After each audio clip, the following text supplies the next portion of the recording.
có hai mặt là cái thiện và cái ác. Thì trong từng môi trường và điều kiện hoàn cảnh cụ thể thì từng cái mặt đó nó sẽ biểu hiện mặt nào nổi bật hơn.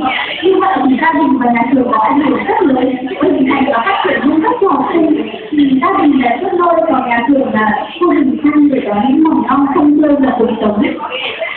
Và giáo dục bắt đầu từ những bước đầu tiên như thế.